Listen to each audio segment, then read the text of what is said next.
when he said in his interview that I was one of his biggest motivations when he crashed to get back up and get going, and to say this in an interview after was pretty cool. What's around the necklace? Is that a ring? Yeah, it's my wedding ring. Because when I crashed and broke my arms just before Paris-Nice this year, when the ambulance came to try and help me get everything off, my rings were stuck, so they had to really pull them off, and I actually lost one of my rings. So now I was like, from now on I just keep my wedding band on my necklace instead of on my fingers, because it's quite dangerous. But yeah, I couldn't do nothing. My wife had to do everything. There's 2 casts on my arms. I couldn't even dress myself. So it was, yeah, really... How do you cope with it mentally? Because it's quite difficult. Yeah, well, after last year with my embolia in my lungs, and now this year with 2 broken arms, let's say I've become pretty resilient. Yeah. But yeah, it was difficult, especially when you're watching all these races that you prepared for the whole off season. We're in great shape after altitude training camp in Tenerife, and then 3 days before the real season started in Paris-Nice and San Remo and Classics, a massive crash happened. So basically watched all those races on TV, which was even more difficult. And you still watched? Yeah, I didn't want to, but thankfully my good mate Tadej was doing really well, so I mean it was nice to watch him put on a show, and he was really supportive through my whole recovery, contacting me almost every day. So wow. And he basically said, oh, when should I attack in San Remo and Flanders and and Strade? And I was like, oh, I think the TV comes on around this time. And he's like, oh, okay, I'll attack here. And he actually did and won. So that was pretty cool. Definitely made it more interesting to watch, that's for sure. But a bit sad at the same time, because as much as it was nice to watch, obviously you want to be there yourself. You know? So San Remo was probably the hardest one to watch, but definitely the most interesting, the way it all unfolded.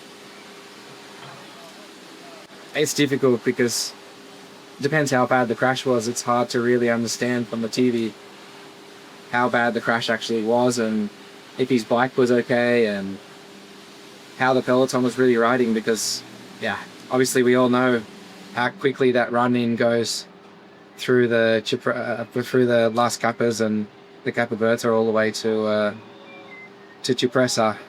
It's a full-on bunch sprint into the bottom of 𝗵𝗵𝗄. So honestly, knowing that race and doing it so many times, I think that's probably one of the most impressive things I've seen in cycling, to be able to come back and still do the performance that he did on 𝗵𝗵𝗄.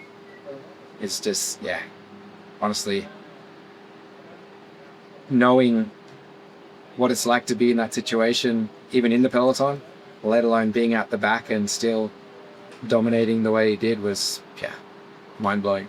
And I think that's one of the performances of the century, honestly. I think, especially like also that skin suit he was wearing to auction it off for, I think it sold for what, 90,000 euros or something for his charity. It shows that that performance was literally one in a century. And I mean, you can never really grasp how fast or the numbers that he's doing, or that someone is doing.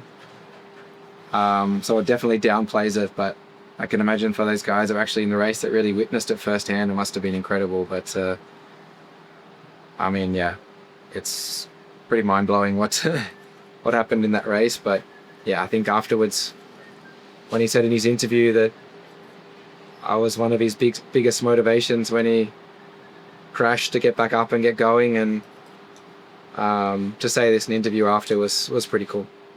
I mean, at that time I was walking around 20k a day, because I couldn't obviously ride my bike because it was way too early. I was just had my casts on and walking around Monaco, basically trying to keep fit and keep my head on my shoulders, keep myself sane basically. And yeah, walking was the best thing I could do to sort of, yeah, feel like I was still an athlete. And yeah, to clear my head, I basically just took my Apple Watch, put it in my hand that I could slightly hold, and yeah, just went walking and spent most of my days doing that.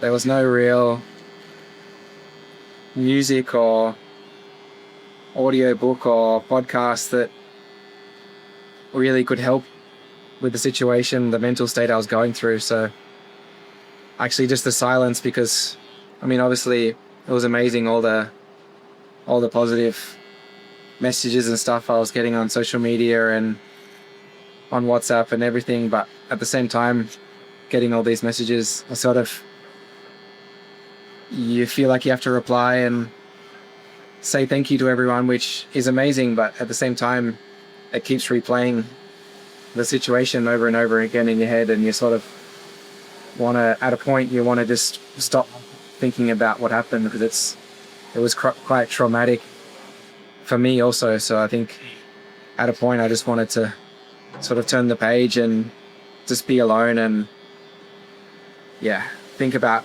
the positives rather than replaying the moments of the crash over and over again.